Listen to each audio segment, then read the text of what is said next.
So thank you for the everyone. Today, welcome Professor Alvero, who is a computational sociologist at the University of Florida.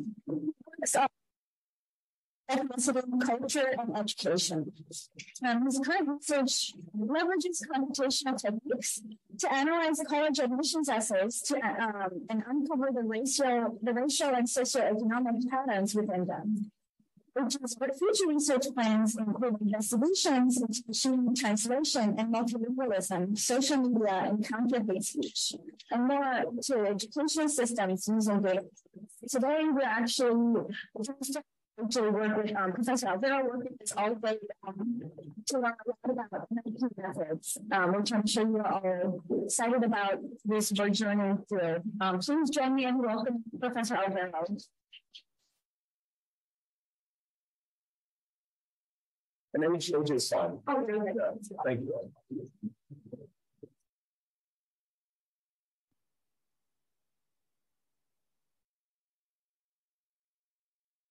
Today, I'll be talking to you about computational text analysis. So, the name we talk is social influences on the production of text. That is also the name of a paper that I'm going to go over today as well. The roadmap for the talk. I just want to give kind of like a general overview of computational text analysis. I think you should absolutely get into it, learn more about it, and do it in your own research. And then I'm going to give you an example of how to connect social theory and social and theoretical course to these methods. And I'm also going to use that as a way to talk about my own personal background, how I got into this subdomain. Then I'm going to give you an introduction to two key computational methods for text analysis, which is topic modeling and word embeddings. Both of those are also used in machine learning. And they're also going to be stuff that we actually implement today in the lesson. So I also just wanted to note, it's not going to be a very mathy presentation. Not a lot of symbols. It's going to be lower level, but there are there's a lot of math happening behind the scenes. So I just wanted to see that. Oh, can you turn it on? Oh my goodness.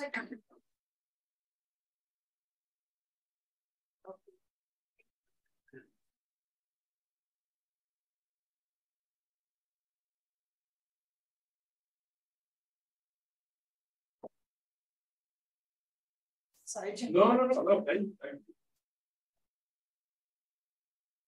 Okay.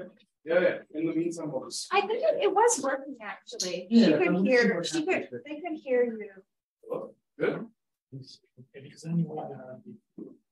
Just continue. Okay. Sorry, and I will just unfortunately interrupt again. No. But thank you so much. And at least everyone. Yeah. Thank you. Okay. So back in action. Okay, wonderful. So then I'm also going to talk about, like I said, examples and results from preprint. So overall, this is going to be a very applied talk. There's not going to be a lot of very abstract, high level stuff. So computational text analysis for social science, I just want to start with a big picture, right? So there's a lot of interest in using computational tools and techniques to analyze text. Why? Why this sudden surge of interest, right? Well, there's a couple of things. So I think first and foremost is there's a massive increase in the availability of textual data. Textual data that's big, that's novel, that's really cool and unique. And there's also, we also have access to more powerful processing speed, right? So the laptops that, not even the ones that you have on the desk, the laptops or the computers you keep in your pocket and your smartphones, more powerful than the program that sent rockets to the moon in the 1960s, right? So okay, we can get that, right? But why social science? Why is this something of interest, importance for us in this group, right?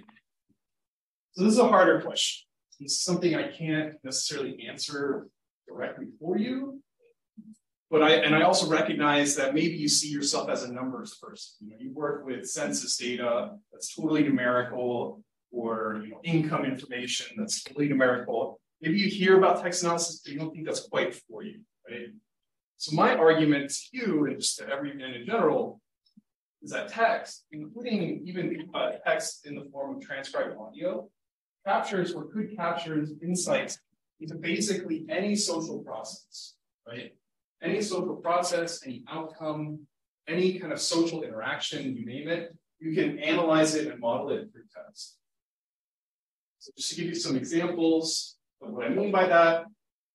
So there's a paper in 2018 that used newspaper data to model the relationship, to model stereotypes based on gender and ethnicity, newspaper data over 100 years.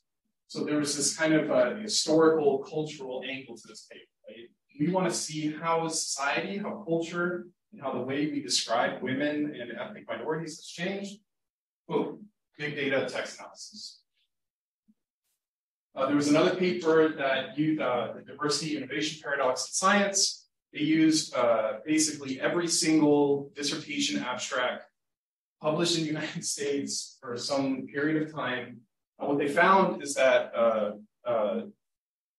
underrepresented minorities in science, the diverse students, as they call them, were doing more innovative science, but that science was being had a lower uptake than non-underrepresented students. Again, using dissertation abstracts. So another example from sociology.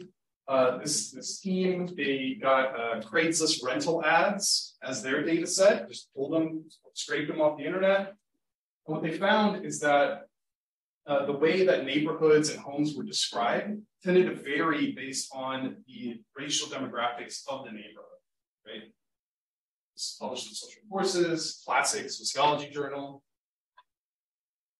And then for the psychologists in the room, as it turns out, the language that people use on Twitter are actually better predictors of county level heart disease. Let me move that thing again, sorry. County level heart disease than classic risk factors like obesity, smoking, etc. So again, just taking tweets, the language that people use on Twitter, stronger predictor of heart disease than actual individual level health factors. So you can do a lot with text. What I'm trying to convince you and what I hope you can kind of get out of these examples. So these are just a snapshot, right? I mean, we literally just the titles, the journals, and the abstracts. And perhaps you've heard of these papers or maybe some other papers that use computational text analysis. So I wanted to have kind of like an interactive part of the talk today. I want to do some brainstorming, right? So what ideas do you have? What interests do you have? What research topics are you working on right now, right?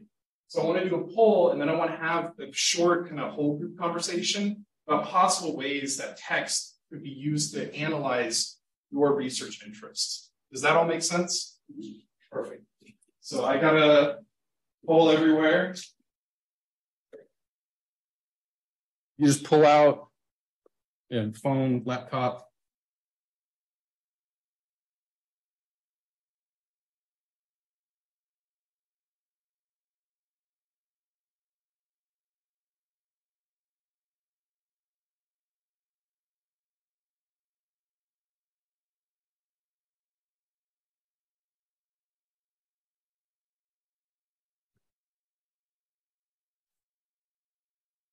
Does everyone have it? Okay, perfect. Let's go to.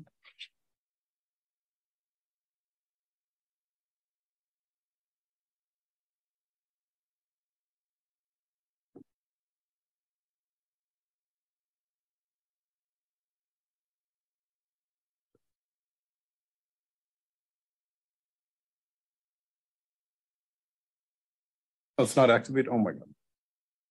Sorry.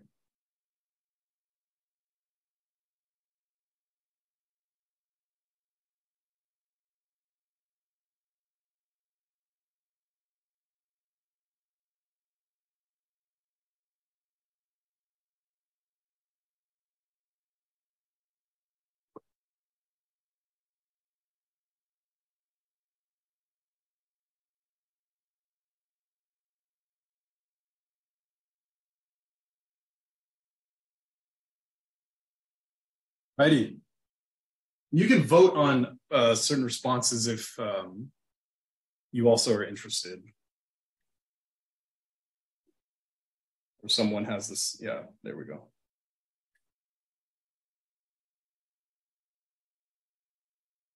So as these are starting to fill in, again, like I also want you to start brainstorming what are some ways that you could model or study or understand these things through text.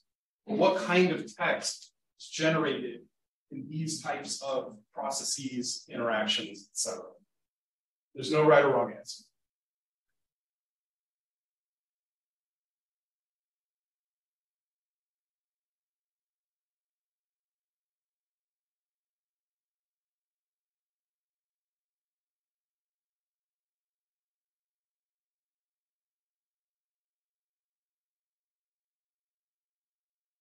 As these are filling in, now I just want to ask you all, like, what are some ways that you can envision, a text data set being able to tell you something new about, let's say, social norms or political economy?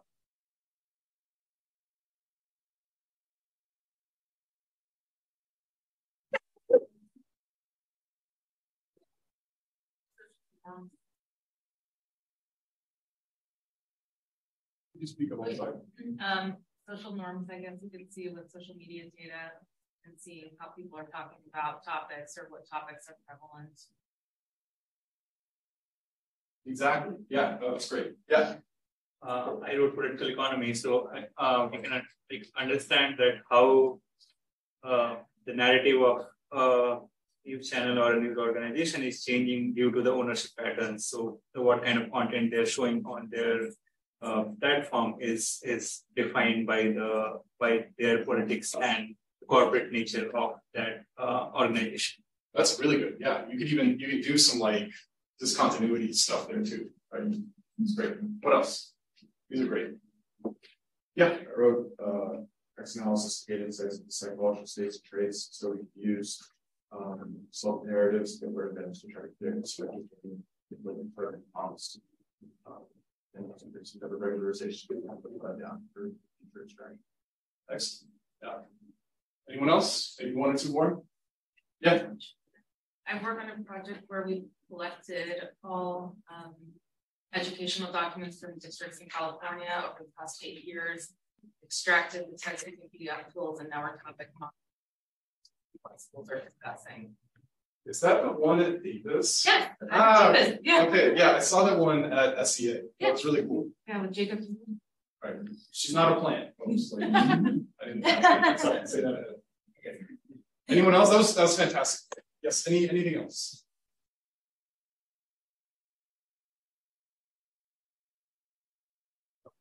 Well, I have one for social norms.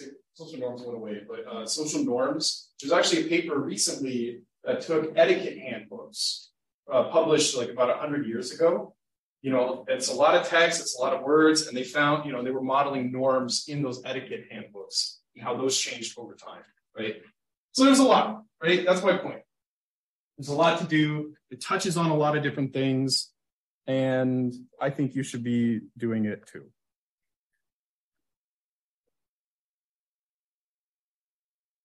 So, how did I get into this? So, I also wanted to use this as a way to talk about my professional life, as well as, how I pivoted into computational text analysis, and also how the kinds of theoretical lenses that I work with when I'm doing this work.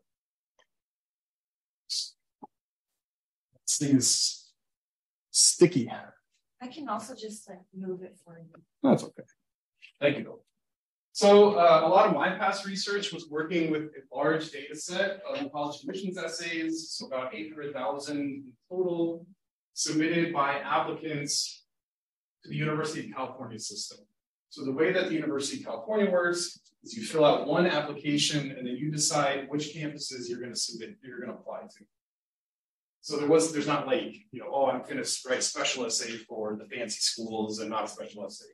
One essay, one application. So 800,000 submitted by approximately 250,000 applicants over a couple of years. And So sorry for these technical difficulties. So, but even before that, I got interested in college admissions essays in particular because I actually used to be a high school English teacher in Miami, Florida. I had a lot of experience helping students write these documents. So students would work with me and, they would tell their story, and I would encourage them, what about this? What about that? But I also noticed that students who worked with, let's say, Teach for America teachers, they tended to write essays that fit a certain narrative style. The students who worked with other teachers who weren't me or weren't the Teach for America teachers, they had a different kind of style. So my kind of assumption was that there's something happening here where the way that students are interacting with their teachers, their own backgrounds, their relationships are shaping the types of essays that they're writing. So as it turns out, I also did a ton of after-school tutoring for SAT and ACT. Once you start tutoring those tests for a while, you kind of see the game, right? It's like, well, if you see this, then this, right? But with the essays, it was always a little more confusing. So it was always a little bit more tricky. So when does a student's personal statement become oversharing, for example? I don't know. I don't have a crystal ball. I don't know how the reader is going to interpret someone's essay. I don't know if the student thinks this is not oversharing, this is oversharing, etc. And then, in the United States, there's so many controversies about college admissions testing, standardized testing. Well, what about these essays? What about these so-called qualitative documents or this qualitative information that students provide? So to answer these questions and kind of guide my research, I focus on authorship as the key thing that I'm focusing.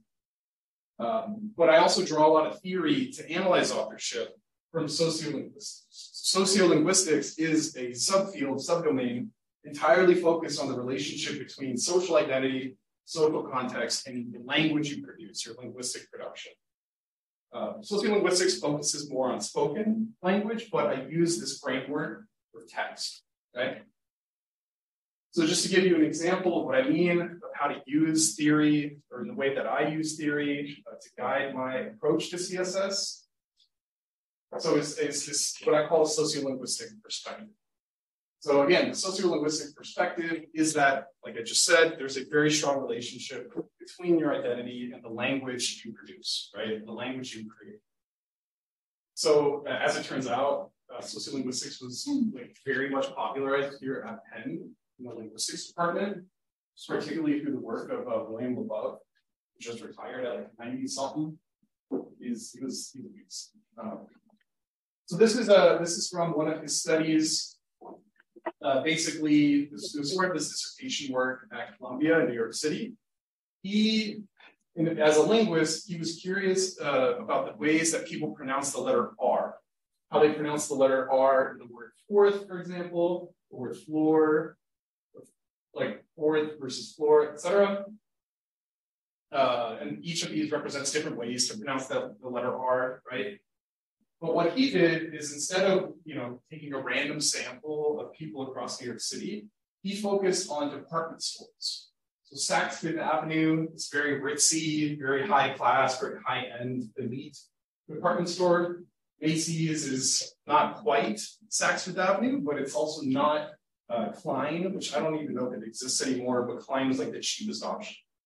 What he found is that the way that the letter R is pronounced in New York City department stores is heavily predictable by the type of department store that you were in, right? So the way you pronounce the letter R in Saks Fifth Avenue, very different than the way it sounds in Klein. I'm not encouraging you to go out with like an audio recorder and listen to the way people pronounce the letter R, but rather what I'm hoping is that you can see, again, this fundamental relationship between social context, between social identity, and the way that people communicate, the way people speak, right? So where Bill above and lots of others are interested in acoustics, phonetics, direct social interactions like you see at a department store, I use the same framework to analyze text. Is it the case that variation in text is actually systematic? Is it the case that variation in text is something highly predictable by someone's background? Does this distinction make sense? Yeah, it's a super famous example in sociolinguistics. You should check it out. It's fun. I don't think it would ever pass peer review today, but alas. No offense if you're like listening.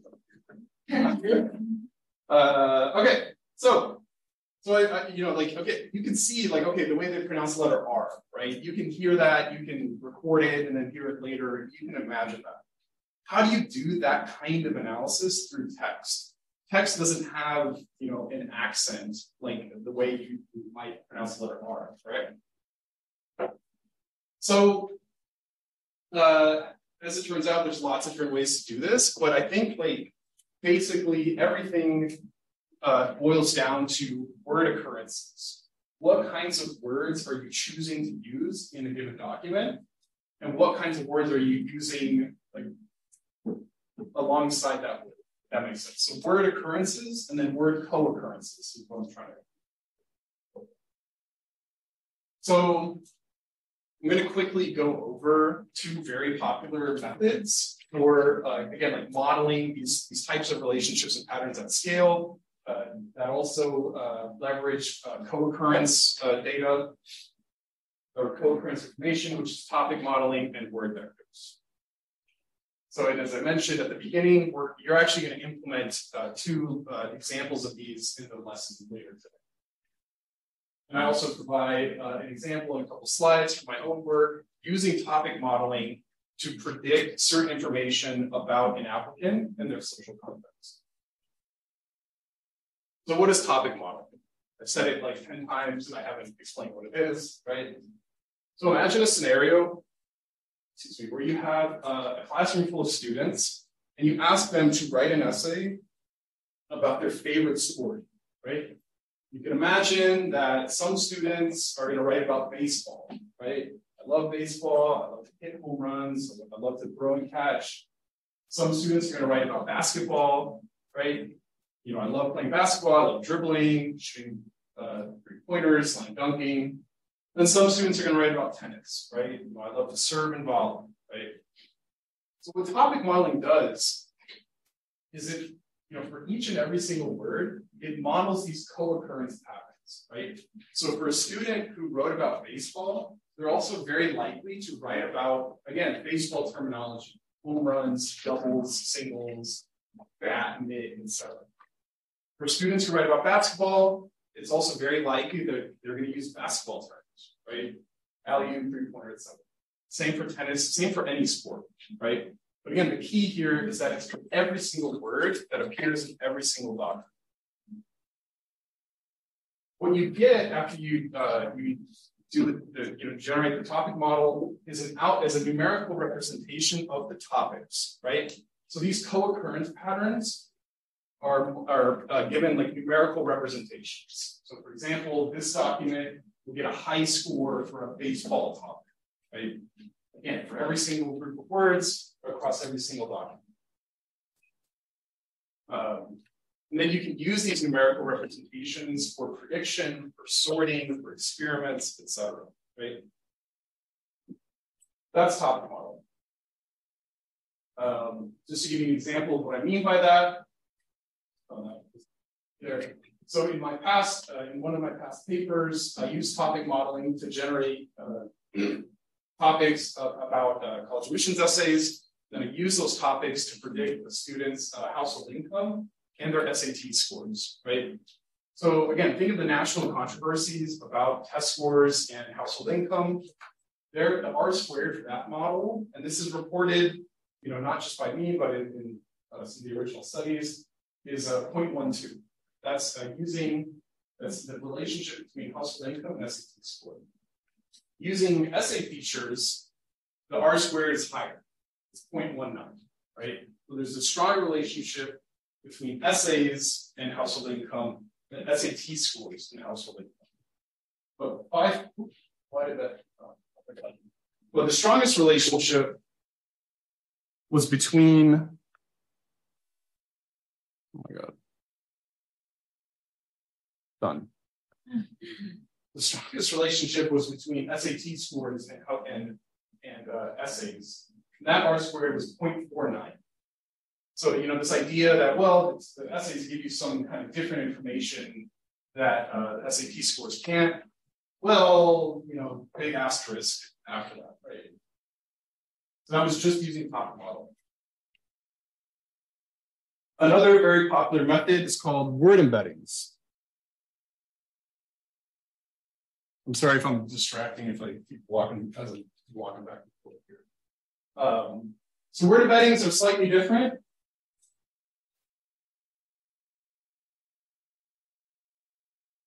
So imagine the same documents, right? What word embeddings are going to do is they're going to model word meaning based on word neighbors, right? So for example, we have the baseball document, basketball and tennis. What word embedding was going to surface is that the words baseball, basketball, and tennis also appear near the words hit and sport and hit, sport and hit, right? So what that means is that in some way, there's this semantic relationship across these three terms, baseball, basketball, and tennis, right? And what could that be? Well, they're all the names of sports, right? But it's also gonna catch that with baseball and basketball, the word catch appears, whereas it does not appear for tennis. So the word catch is maybe more related to basketball and baseball than it is to tennis. Which makes sense because in tennis, you're not catching the ball, you're smacking it, right?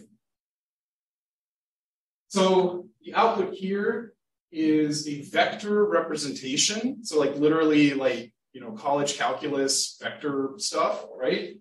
For each word and each that appears in your data based on the relationship between the words that appear near them, right? So the word neighbors.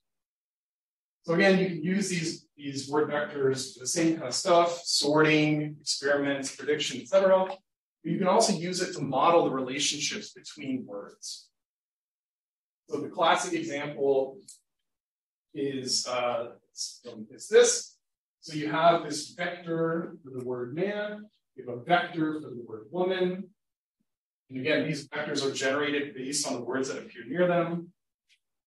And if you take the vector for king and you subtract the values for the vector for man, and then you add the vector for the word woman, you end on the word queen. Does that relationship make sense? So it's kind of like going like this, right? So you start with the vector for king, and literally just imagine like a list of numbers, like a vector. You subtract the list of numbers, the vector for man, add woman, and you end up on queen, right? So these analogies, these types of semantic relationships. So, just to start kind of getting towards the end of the talk today, so using topic modeling to make predictions, right? So my past work, some of which I just previewed in the last slides, has shown that there's a strong relationship between the applicant's personal statements and different information about that applicant, right? So as it turns out, in other studies, I've found that there's super strong predictors of gender, of income, of educational pathways, and other important pieces of information. And in another paper, which I used for the name of this talk and is the name of this paper, I instead analyze the relationship between college admissions essays and geospatial context, right?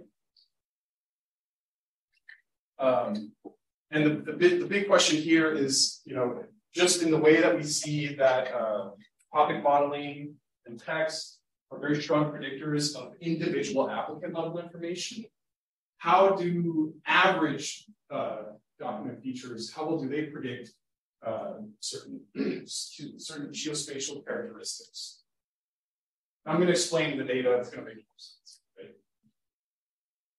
So the preprint is up, and in the preprint, we also examine intersectional identities of the applicants.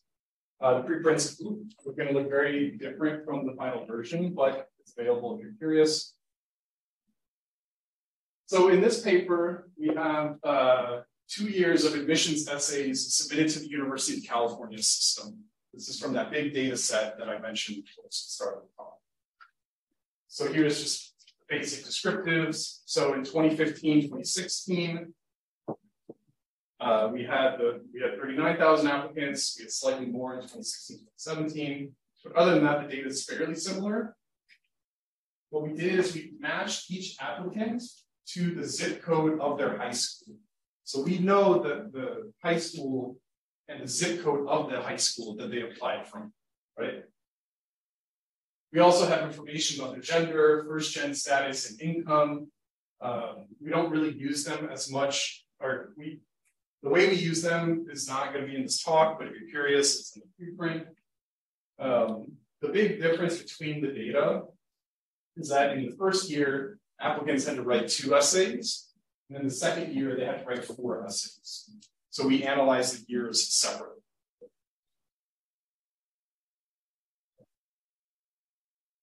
So how do we analyze these essays? So basically what we did is we took all the essays that the applicants wrote and we merged them into one kind of like super essay, right? And that way we had one document per student. Then we did topic modeling and we used the essays, we used those topics to predict different characteristics about the applicant's neighborhood. So the prediction method is fairly standard. It's linear regression with tenfold cross-validation. Does everyone know what those words mean? And the primary result, or the primary metric that we report is R-squared, which allows us to compare results, our results to passport, like the slide a couple slides ago, right?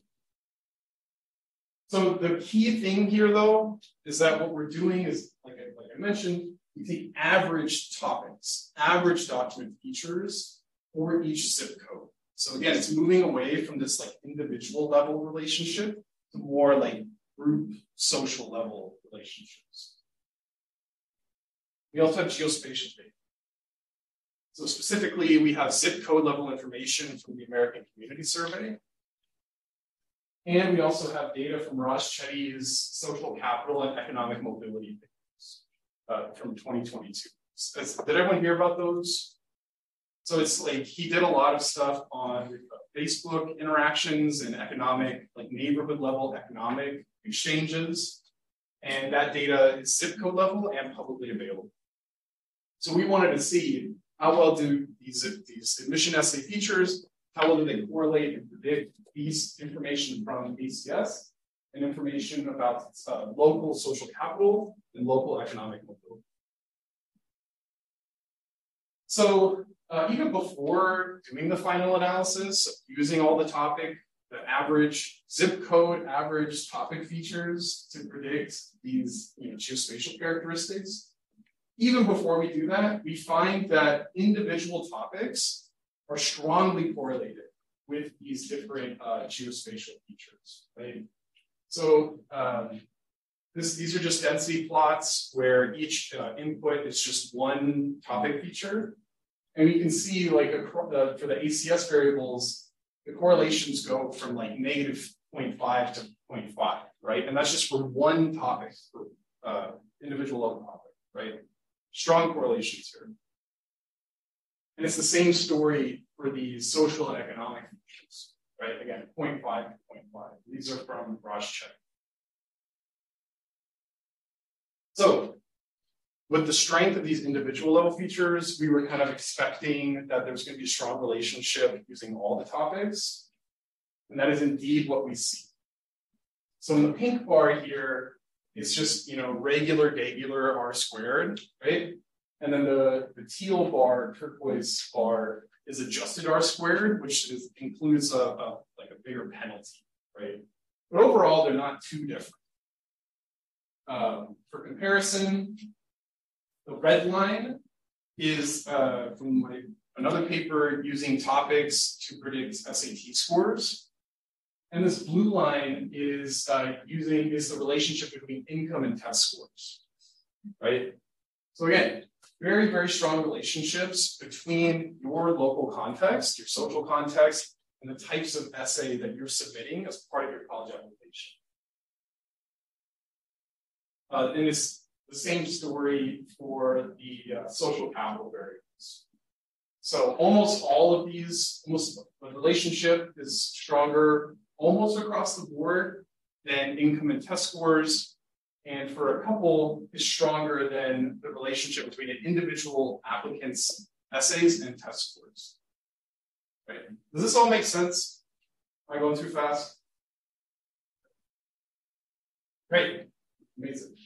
So yeah, the point here being, so it's not just that the way you write and the way you communicate is strongly based on your identity.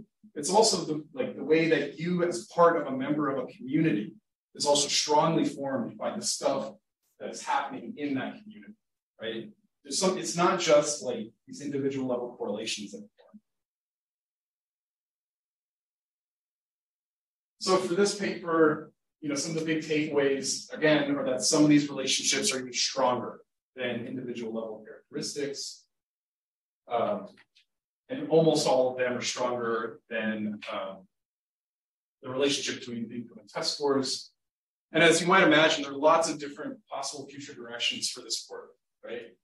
But again, it provides us another example of the strength of the relationship between the way you write, how you write, what you write with your social background, right?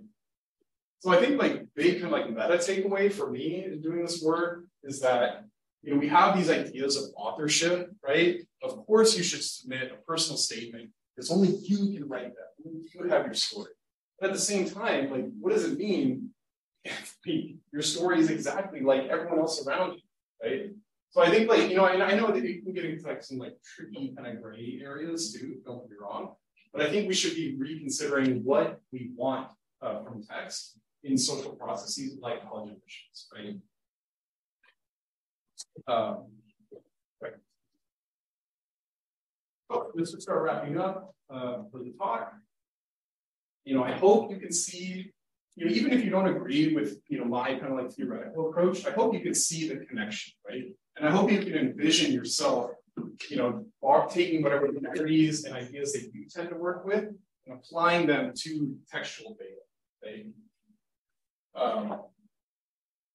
And looking ahead, and I didn't even talk about ChatGPT, right? And that's kind of the world's kind of freaking out about that. If I had to look into my crystal ball, my assumption is actually that we're going to become even more saturated in text, because we have this thing that can just pop it out very quickly, right? So if anything, careful critical analysis from social scientists is going to be even more important looking ahead. So, thank you.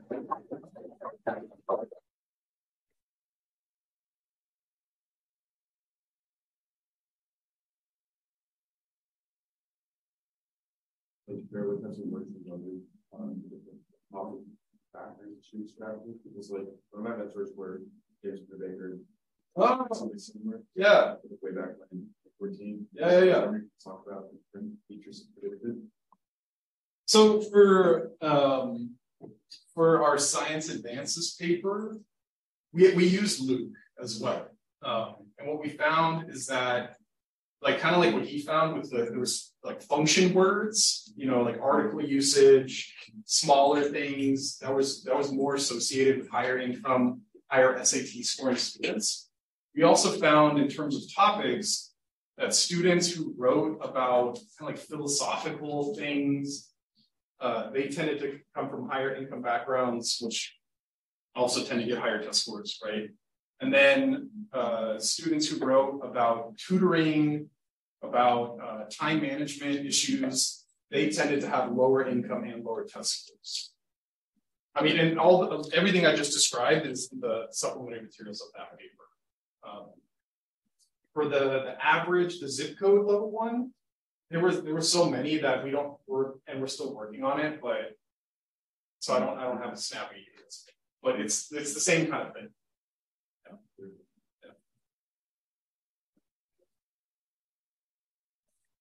Methods. So you mentioned two types of methods, topic model. Yeah. Are there any advantages of using topic modeling? but it was really difficult for me when they spit out.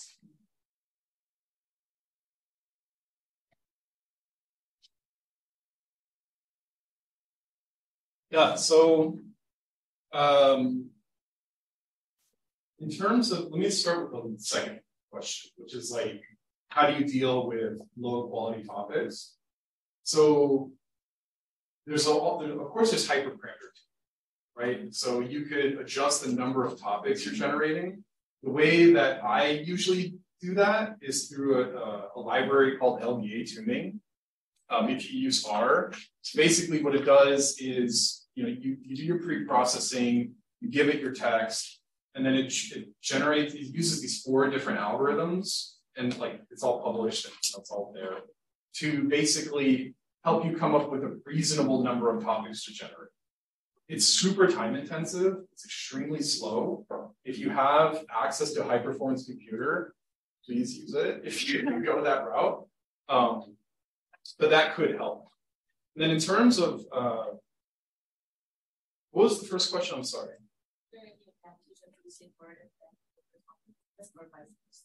I think it depends on the question you want to answer. So for us in these papers, we were less concerned with, what students were writing about, and more interested in just pure predictive power, right? So if you're in that situation, it doesn't matter, because you just need to find the best tool. But if you're more interested in like these questions of like, well, like, what are they writing about and how does it vary across X dimension? I think it's basically the difference between like specific words versus whole documents. So with word embeddings, you're analyzing, like, let's say you have a list of keywords, and this is Pennovator's stuff too. It's like you have a list of words, and those words have a very important meaning or theoretical significance, and that's all you really care about. If you're on that's you, definitely look into word embeddings. If you're more interested in like, well, what is this document about? Like, what are they mostly writing about? Again, at the level of entire document, then absolutely top.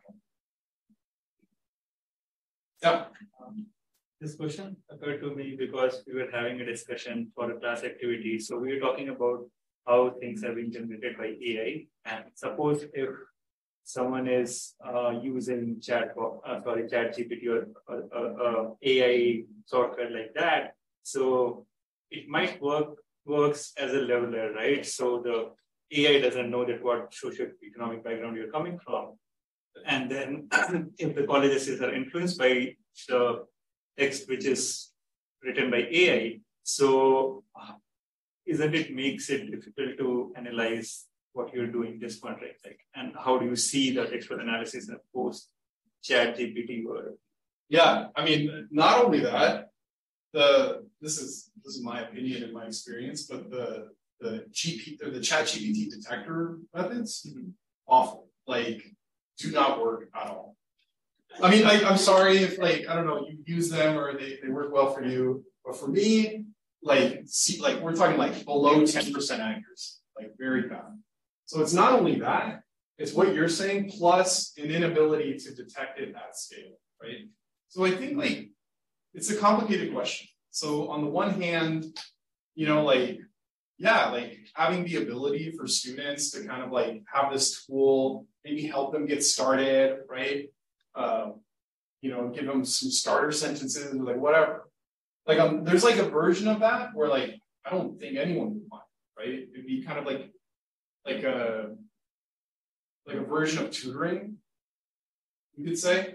But then there's this other side of it too, where it's this thing like in this context of college admissions or like a job interview or a job application, and it's just saying like all kinds of stuff that does not apply to you at all, and then you submit it, and then people find out later that like, well, this person like they actually can't do any of the things that they claim they can do, and well, the person who submitted it didn't even know what they were submitting, like whatever, right? I don't know. I think it's going to be very difficult. I think there's a lot of experiments that are happening right now. I have one where we are actively comparing ChatGPT generated essays versus actually submitted essays before ChatGPT was rolled out. And just seeing like this basic idea of like, if there is a relationship between text and one's identity, who is ChatGPT even writing like? It's writing like someone, right? All the text on the internet was written by someone. So trying to figure out like, well, in these different contexts and different situations, who is it sounding like, right? I think it's also like an important question to think of. But I know the future is exciting, but the very, I think, is like my short answer. Yeah. Thanks for the talk. I have a question about cleaning the data. Obviously, your data set was huge, and you touched on computing power. Did you find it like any advantages to cleaning the data before you analyzed it? Oh yeah. What did you look for? So not only that, I recommend you always pre-process the data in some way. Right? Even the data set we're going to use in the lesson later, highly curated, no typos, very nice. But there's like little things you can do, right? So for example, the lesson is going to be using presidential speech data, and it's like hosted by the University of Virginia. It's the thing, right? But one thing you want to consider is like, well, they say the United States of America a lot, right? Is the United States of America, is that just literally United plus States plus America? There's like one kind of like thing, right?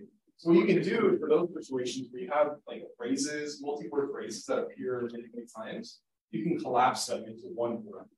And then, so basically every time you use these methods, the United States of America isn't being analyzed again as United plus States plus America plus America.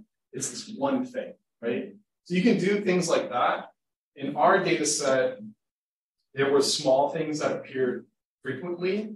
So like instead of putting a period and then a space and then the next sentence, there was no extra space. So what we did is we added a white space after every single period and every single comma, just to split things up. Is this what you had in mind? Yeah, I'm just interested because areas like Philly, for example, got a lot of prepositions. And if you clean for that in the data and you use that as a software, you would be taking away from like a geospatial indicator. So Yes. I just want to hear your thoughts on like what you chose to follow and why. No, that's fantastic. And I think like for a lot of people, they are much more interested in like the bigger words, right? So like the just goes away, all articles, all that stuff just goes away. And they just want to hear about like the big ideas that are coming from this text, right? But if you're doing an analysis where actually these like dialectical variations at the city level, e.g. Philadelphia does this, you absolutely want to keep them in. And there's lots of different ways you can customize and like trick out your code so that you do exactly what you want and handle instances for these types of things. Absolutely. Yeah. And we do a little bit like we do both. So it's like, here's the list of stop words, get rid of them. But also here's some other stuff. Handle that. Yeah. Sorry. Thank you. Thank you for the talk. I really enjoyed it, and it's very informative and look forward to reading. I also have a question about. So I was wondering if you have ever dealt with like languages that are not English, or have you ever used any sort of translation in your past work? And for the papers that you presented just now, I was wondering what's your thought, or have you looked at like students who are like Islamic speakers, like whether that like their college admission networks, whether the model is like the predictive power, is there any variation or any finding with that? So we don't have, well, we information, but it was not reliable. Like what's the difference between someone's first language, second language, then there's a California context where there's like, I don't want to get like too into it, but like, how you respond to that question can be very fateful, like in educational context. Like, for example, you're in kindergarten, you say, well, technically Spanish is my first language. Boom, you get put in the English language learner classes almost like immediately. Right? No matter how well you speak. So there was a little bit of like weirdness happening and particularities with the data. But to answer that first question about translation, yes. So I have another paper under review, like God knows how long. It's driving me nuts. I use machine translation, Google Translate, to identify every Spanish language word that appeared in an admissions essay. And it did a pretty good job. So like, it caught, I think like 70 or 80% of all the Spanish words. But then when I started doing some like hand coding and manual checking, I realized that it was labeling a lot of words that I would identify as Spanish as not Spanish. So for example, business names, organization names, different like small towns in Latin America, all of those were like, not all of those, but a lot of them were labeled as not Spanish by the AI. So I mean, kind of, and this is like kind of related to what you were talking about, these like linguistic particularities. So I went in and I manually changed them to being, well, this could be Spanish. So the long story is like, if there's a term, if there's a word that appears very, very often in another language, the tools we have right now can probably catch that pretty well. But if there's like, like a regional dialectal kind of thing, the tools we have, not great. Does that answer your question? Yeah. Okay. Thank you. Yeah. Thank you. I'm interested in the size of the data, the text data we should have to work, whether the or before that. And because sometimes after they are ready, we have to blend a lot of text data and maybe just handle the text data lives. Whether if it's more size of data can be acceptable to do the analysis, or we should have a large text data that's already I think absolutely, you can absolutely do everything we're doing with much smaller text data. Is that what you're asking? Yeah. I mean, like for example, like the code that we're going to look at later today, or the data we're going to look at later today, only has 1,000 documents. That's not 800,000 documents, right? So it's also the case, like, you might be in a situation where, maybe you're doing an experiment, and that experiment highly controlled, lots of, precision, lots of checking, and whatever. In that case, you don't want like humongous number of documents. Like, sure, you want to get as much as you can, but like, you're probably not going to get a super reliable, super strong sample, in the hundreds of thousands in like that experimental kind of context, right? Even like a survey, right? So yeah, absolutely. Absolutely. And you can absolutely use these tools for these smaller data sets. Although, like, there's different things you have to consider. Like, maybe you do a little bit more hand checking and cleaning for a smaller data set than a bigger one, but yeah. Yes. Yeah. Topic models work very well on shorter documents. Like, for example, speed on a moving of 28 characters long.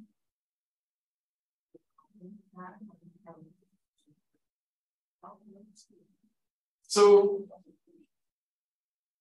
yes. So, it generally, yes, right? Kind of like going to your first question about topic quality, what you might, like with Twitter data, for example, what might happen is that, you get some like nonsense topics that don't really make sense, or you get a lot of topics that are very, very similar to each other.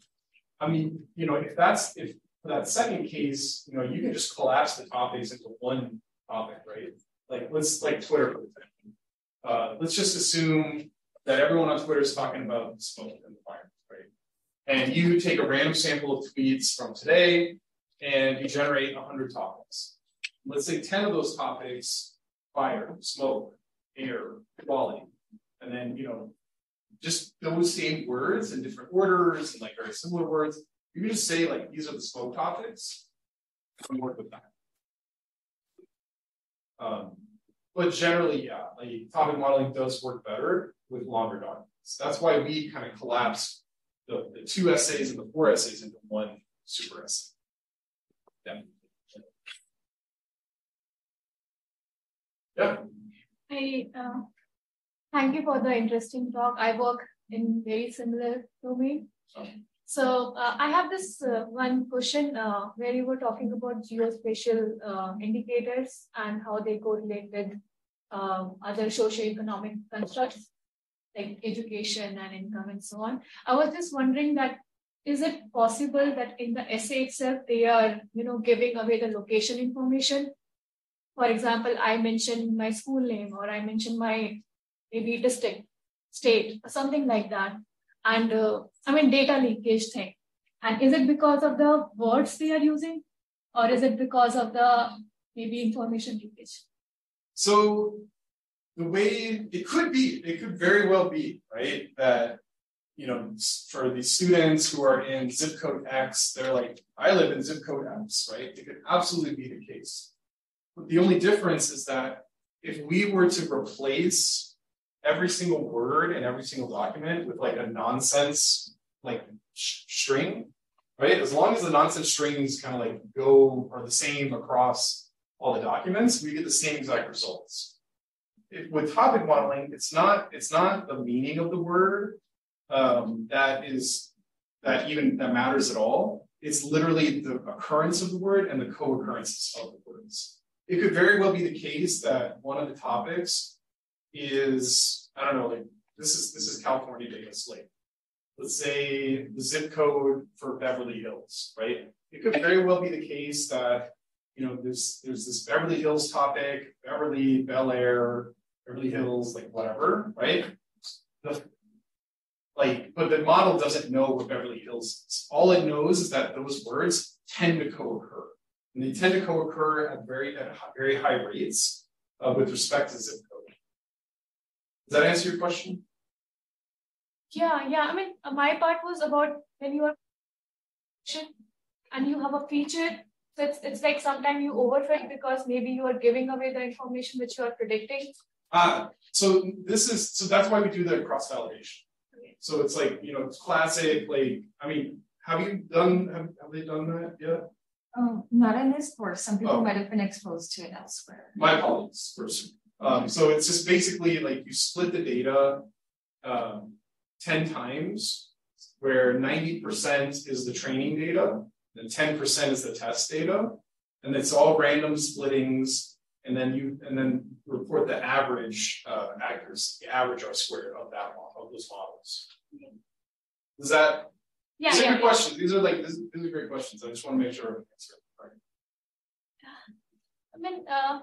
My question is more about sometimes the text which we are collecting, and when we are correlating with maybe doing sentiment classification, and I'm correlating whether the word is positive or negative, and sometimes there are words like very clear indicator of positive or negative, right? And the text is kind of not in all the cases, but maybe in 10% cases or 20% cases, it's kind of indicating what will the class be, even without not irrespective of the words in the rest of the text. So I'm just thinking that because these are essays and people will be talking about their school and home state and all those information, I'm just wondering, could it be the cause of high correlation? That is what I was trying to understand. But yeah, I think you have answered part of it. And I think I can read the rest of the paper preprint, and I will be able to find answer. Yeah. Yeah. Let me know. Yeah, sure. Thank you so much. Oh, sorry. I had a kind of a clarify, but now I understand. Yeah, so I was wondering where AI in the future might intersect in the work that you're doing now. Do you have any ideas for how that might show in the future, using different types of classification or predicting certain things in the future? We're using it to predict formality and text over time with computational learning. So I was wondering, that seems to nest, or it could nest really well with what that you do. So I'm just curious your thoughts about that. Yeah, so I think right now I have a couple of projects just seeing this basic what are the sociolinguistics of ChatGPT? Who is it writing so that's happening. In terms, but then what's coming next, right? We live in this ChatGPT present. What do we do about it?